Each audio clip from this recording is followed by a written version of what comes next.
Good morning. My name is Muitheri Wahome, the Head of Business Development at Futuregrowth Asset Management. What a time to be alive. In this month of August, we celebrate the resilience and strength of women. And with me here today is Muitheri Wahome. I am so privileged to have the opportunity to engage with Muitheri Wahome. I remember when I was just starting out in the financial services sector, working for Coronation Fund Managers, and I would walk into a room and Muitheri would be the asset consultant for the fund that she was inviting us to engage on. I would always walk away feeling so empowered. I always was so inspired. I knew that as a Black woman in South Africa, I could potentially be something as well, just in the same way that Muitheri had made it to be such a credible force within our industry. Muitheri has over 20 years experience in the financial services sector. She is now an independent financial consultant, and she's even had a 3-year stint at the FSCA where she didn't work there permanently, but she sat on the advisory board driving the change that we see within the financial services sector. So Muitheri, welcome here today. Thank you very much, Muitheri. I'm delighted to be here. Thank you. Muitheri has also written a book, this beautiful book over here, Building Capital, A History of Asset Management in South Africa. Now, if you haven't gotten this book, I would challenge you to get it because it really just describes the asset management industry so well. And Muitheri will give us a little bit more insight around what is happening and what she has written in this book. So Muitheri, give us a story about yourself. Thank you, Muitheri. So I grew up in Nairobi, Kenya. I'm the eldest of 7 siblings. I have 4 sisters and 2 brothers. So our house was always bustling. You know, there was always noise. There was always debate. Arguing about something. My sisters loved loud music, I didn't. You know, there was always arguments about who got first dibs on the bathroom because, you know, we were many of us. And so it was a happy, boisterous environment. My dad is a lawyer and an environmentalist. He had a long career in the Kenyan civil service and in the UN. And my mother was a teacher. So my dad is a voracious reader. And you know, he's always got his nose buried in a book. And my mom, she has beautiful turn of phrase, and she's a great storyteller. So I think that's where I get my love of books and my love of storytelling from. I studied business at the University of Nairobi and completed my degree in 1992. And then 3 years later, I came to Wits Business School to do my graduate studies. And that was amazing. And I then stayed and pursued a career and started a family. And, you know, here I am. Yes, and we are so honored to have you here today. So, I mean, let's talk a little bit about your book again, you know? So your book, I mean, why did you choose to write it now? And what is the book about? Wow, that was a long journey. So in 2014, I was invited to a conference, and I was wondering, what can I speak about? And there was a lot of happening in 2014, and the theme was 20 years of democracy. And I thought a good talk might be to talk about what had happened and changed in the investment industry over 20 years, which was roughly the span of my career. So I did my presentation, and I was really quite astounded by the reaction I got to the story. Because after the presentation, people came to me and they were telling me what had happened in their careers when they were in investments, what had changed, how they influenced the change. And really, there were just so many good stories that were out there. And that's what made me embark on the journey of trying to write a book that captures some of the stories in the industry and tries to just set the contours of the story of the evolution of the industry. so that, maybe in future academics might be able to take the body of work and build on it. And for the rest of us as practitioners, that we might be able to see our careers in the context of the broader economic story of South Africa. Yeah, I must say, I read some parts of the book as well, and it talks about, the chronology of the asset management industry, and there are such great stories that resonates with a lot of us, and also just to see within that 60-year period, how many asset managers are still here today and how many are not there anymore. So, what are the key highlights of the book that you want to leave with the readers? So, I want the readers to know that South Africa has an industry and financial sector that is world-class. I want South Africans to know that there are more chartered financial analysts in South Africa than in France, for example. That if you look at the top 500 asset managers in the world, that South Africa, if you look at those rankings that are done by assets under management, that South Africa has more firms in the top 500 than Russia, Brazil. I think that's a story worth telling. I want people to know why that was, because it wasn't preordained. There was nothing special about South Africa that would necessarily mean that South Africa should have this kind of position in this global industry. So why was that the case? I want people to know it was because you had strong entrepreneurs, that there was a focus on institutional building. I want people to know that there was market-friendly regulation. I want people to know that there was an environment in South Africa that was not easy. But because of that, you had investment professionals honing their skills in really tumultuous times. And they say that the strongest steel is forged in the hottest fire. And that, I want people to know, is why this industry, despite all the challenges, is so resilient. You are a woman in this industry, so how would you want this book to actually impact women, in general, and even in the financial services industry itself? So Masiabi, I want this book to educate and motivate current and future leaders in the industry. So it's not just a book for women, but if I had a message for the women, what would I tell them?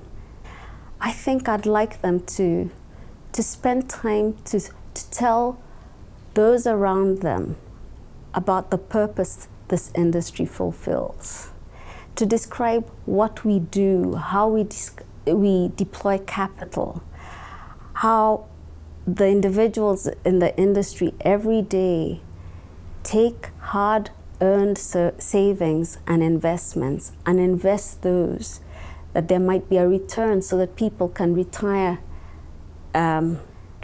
well, or that they might be able to achieve their dreams and their goals because their savings earn something. I would want them to tell that story, because a lot has to be done to make people understand what asset managers are about. We see the adverts on billboards when we drive on the highway or when you're at the airport. But what do asset managers do, and what is their purpose in society? So I would want women to do that. I also hope that when they read the book, they will see names like Pat Wood, names like Gail Daniel, names like Annette Hearn, names like Gigi Van Zyl. Those were the pathfinders, the first women pathfinders. We stand on their shoulders. I want women to see that. I also want women to be able to see other names. I want them to see the names of Azola Zuma. I want them to see the names of Nerina Fissa, Annette Hearn. There are so many women, Delphine Govender. I want them to see those names, that they might be inspired. that girls in school, in university, can be able to see that this is a viable career and that this is an industry worth joining and just embarking on. So that's what I'd like. That was such a profound analysis of how this book can impact women, Muitheri. Are there any other lessons that you would like to share that will be applicable to South Africa and even to other industries outside of the financial services industry? A few things. One, talent. So many of us have got such aspirations to grow, but what I found in conversation with so many people is that you get where you want to go. It's a function of your talent, but luck and timing also plays a role in career success. So that's just one thing that's stuck with me. I think a second lesson, when you think of businesses and industry and success and competition, I think one thing that just stood out for me was that what's your competitive advantage today is not necessarily your competitive advantage tomorrow. And firms necessarily have to adapt as a result. And I think thirdly, for an industry to be successful, they really have to be in touch with the purpose and how the industry serves society. And leaders necessarily need to have a really expansive vision of the socioeconomic reality that this business or the industry finds itself. Because if you do not meet the needs of society, then you don't have license to operate, and you don't have the opportunity to change lives and be relevant in your space. So those would be the three lessons that I would share. That was said so beautifully, Muitheri. It really resonates with our values at Futuregrowth, because we really do want to make a social impact, and it is reflected in our investment philosophy and process and the areas that we invest in. You know, we've been invested in malls, invested in really the places where communities have been impacted, and even in a positive way. So really beautiful to hear that. Muitheri, talking about sexism and equality in the workplace is difficult, but I think it is important. So how has you, being a woman, shaped your career in the financial services sector? After graduate school, I started working at BJM as an analyst. And I was really fortunate that BJM was a place where you had women. One of the partners was a woman, Robin Kearney. The head of research at the time, Zelda Zyman, was a woman. And BJM was probably one of the first stockbrokers to have women dealers trading on the desk. So I was fortunate to be able to see women role models and be able to dream that one day I could also be like them. Was there sexism at different points in my career? Yes. Many times in the early days, I would be the only woman in the room. And, you'd experience distasteful locker room banter when you're in the room, or sometimes you'd just be left out of meetings. But I'm also happy that I had good bosses. I had a few good bosses that were really pivotal in providing me the kind of support that I need to rise up the corporate ladder. So, was it tough sometimes? Yes. But all I wanted was an opportunity to learn, to grow, to develop myself. And then thereafter, it's putting yourself out there, trying to learn more competencies. When I had teams that I was responsible for, looking after them, and building networks. Muitheri, how can the financial services industry be more supportive of women and help them to grow or advance? Providing those informal opportunities beyond your formal role, those are critical because they give a perspective of, how the broader business works. They help you understand the strategic conversations that are taking place. And it's very important for young women or women in the workplace to be exposed to the broader workings of the business so that they can be successful. I think more can be done around giving women additional flexibility in the workplace. And I'm hoping that after this period where work from home has become the norm, that businesses are more attuned, that women can also be able to work from home when they need to, so that they don't always have to make the choice between their career and their other responsibilities. And I think that businesses could do more by providing coaching and mentoring. And this is especially important as you're going up the corporate ladder, because your management and your relational skills become more and more important the more senior you become, even more important than your pure technical skills. So providing that support from a coaching and mentoring perspective, I think is very important for women. So that's what I would really recommend that businesses do to be supportive of women and diversity in the workplace. We're talking about the workplace, but what about society? How can women make a positive impact in society?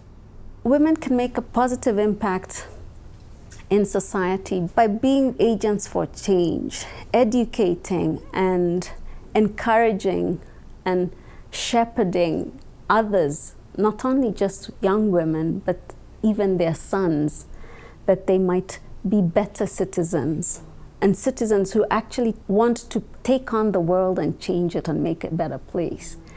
But that's, I think, our mandate collectively. That is what we really must do while we are here.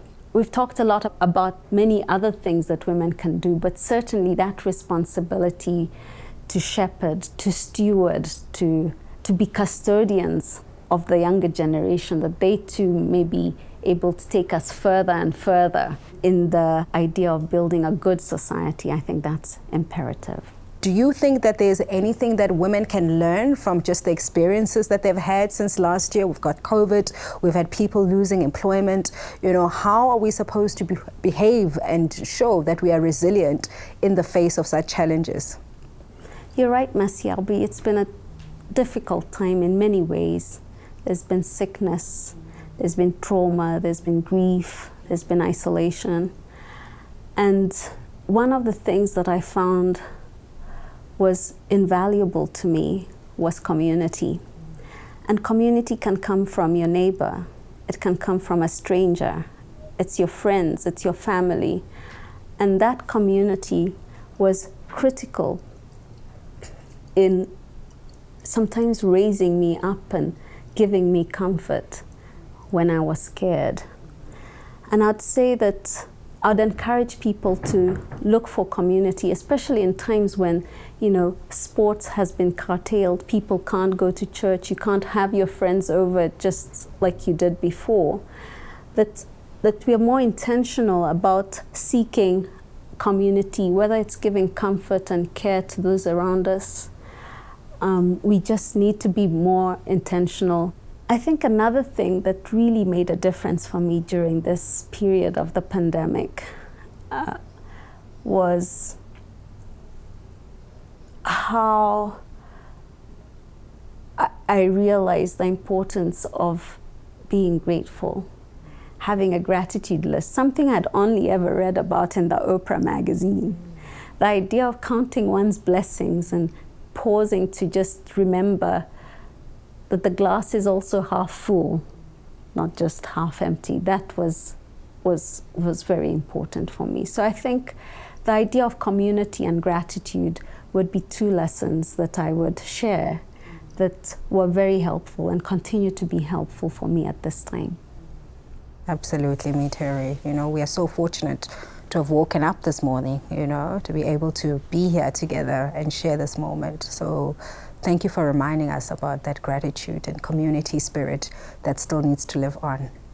Then lastly, Muitheri, what's next for you then? What are you thinking? What's in the pipeline? I've been fortunate to have had a rich and diverse career. and I want to try my hand at being an entrepreneur. So last year I started the Asset Management Research Institute, or AMRI. Coincidentally, AMRI means mission, call to order in Swahili. Okay. Which is one of the most widely spoken languages on the continent. And I feel that resonates with me. I want to be able to work with young asset management firms, help them think through how they scale, and hopefully be part of their success in building sustainable businesses. There's also leaders, being a leader in any forum sometimes can be quite a lonely vantage point. And I hope to be able to work with leaders as well, be a sounding board, be able to provide advice and coaching where required, use my experience and the research that we do in our firm to be able to help them as they navigate the challenges of the industry. I also love to teach, so I'm preparing a masterclass for investment consultants. It's just one space where I don't think that there's a lot of training that's taking place. So that's one of the things I am currently doing. And I've recently been a guest lecturer at one of the leading business schools, talking to MBA students about the book and about the evolution of the industry. So I'm really looking forward to doing more of that. Thank you, Muitheri Wahome, for sharing your story with us. I mean, you have taught us today that nothing is impossible if you persevere, if you've got the positive attitude, if you've got good leaders that can rally behind you, and if you are that person that wants to give back to society, make yourself available, be a positive person, and find opportunities in any and every little thing. So God bless and all the best with all your ventures, Muitheri. Thank you. Thank you, Masiabi. It's been delightful to have this conversation with you. Yeah, thank you.